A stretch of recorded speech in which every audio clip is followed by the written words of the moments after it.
को आगे भी लेते आती थी, आपका सवाल था। बिल्कुल, मैं सर ये पूछना चाहूँगी, देखिए जो कुछ भी हुआ उस पर हमने कई चीज़ों पे चर्चा की, लेकिन सर ये जो हर चीज़ का एक जन्मदाता होता है, पायलट ने 3.5 साल कमान संभाली प्रदेश की। उस समय उनके मन में था क्योंकि मैंने इतनी कमान संभाली, और वो अंत तक भी बोलते रहे कि 23 सीटों से मैं सरकार लेकर आया हूँ। वो क्या वजह थी, उनको लगा, उनको कहा गया होगा। तो मेरा सवाल ये कि क्या राहुल गांधी ने, चाहे ज्योतिरादित्य सिंधिया हो, चाहे सचिन पायलट हो, उन दोनों से किसी भी तरह का प्रॉमिस किया होगा, वर्बल प्रॉपर, या इन लोगों ने सोचा, राहुल ने कहा नहीं, अनकही बातें हुई और एक कन्फ्यूजन हो गया?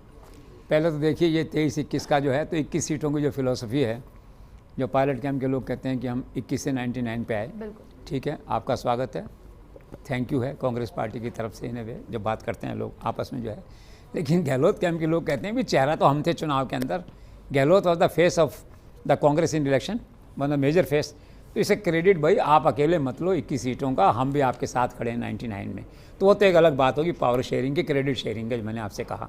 तो it will be fair to say कि पायलट के आने के बाद टेक्निकली जो कह सकते हैं 21 की पार्टी 9 पे पहुंची, लेकिन इसमें अशोक गहलोत का भी कंट्रीब्यूशन, सब्सटेंशियल कंट्रीब्यूशन था।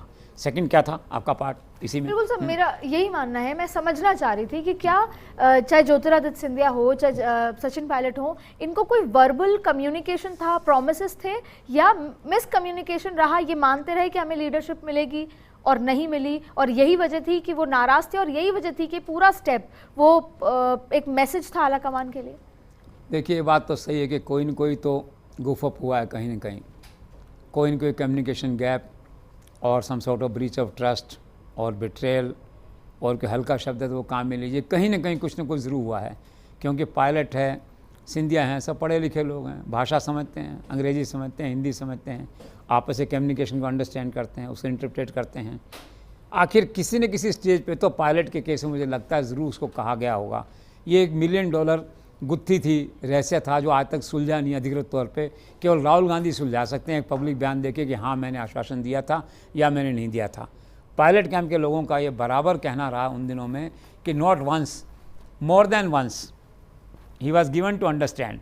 अब ये गिवन टू अंडरस्टैंड का क्या मतलब है भाई? साफ साफ उन्होंने कहा या जो कहा कि भाई आपको कमान संभालनी करना है, लेकिन इन टोटलिटी हम शब्दों पे नहीं जाएं तो ये मैसेज पायलट कैंप का मानना है कि उनको क्लियर था कि अगले मुख्यमंत्री हम होंगे और हमको ये संभालना है।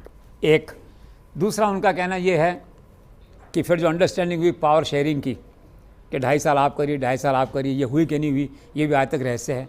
तो Priyanka Gandhi, Rahul Gandhi should come out openly in public, इसको दूर करें इस मिस्ट्री को, और एक ऐसा हुआ था कि नहीं।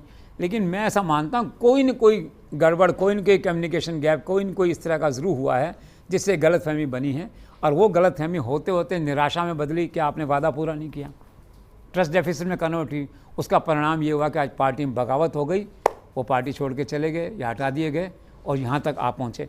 अब सिंधिया की जो बात है उसको भी कुछ न कुछ रहा होगा इस तरह का, मान के चलिए सीएम नहीं बनाना होगा, कुछ और बनाने के लिए कहा होगा उसको, कुछ ना कुछ हुआ।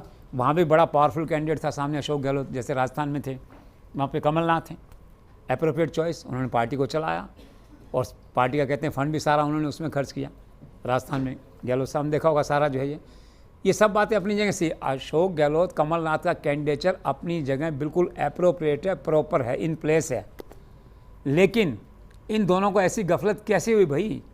ये तो एक ही भाषा समझते हैं, अंग्रेज़ी भाषा में बोलते हैं तीनों आपस में, राहुल गांधी, पायलट एंड सिंधिया। उससे ज़्यादा गफलत नहीं हो सकती, अंडरस्टैंडिंग क्लियर है, बरसों से साथ हैं, दोस्ती है। तो क्या हुआ? तो मेरा मानना है कुछ ना कुछ ज़रूर हुआ। लेकिन सर आपको लगता है कि इनको पेशेंस रखना चाहिए था, या कभी जब इस तरह की नाराज़गी होती है तो ब्लास्ट होना भी ज़रूरी है? क्या सही है? उसमें दो चीज़ें हैं।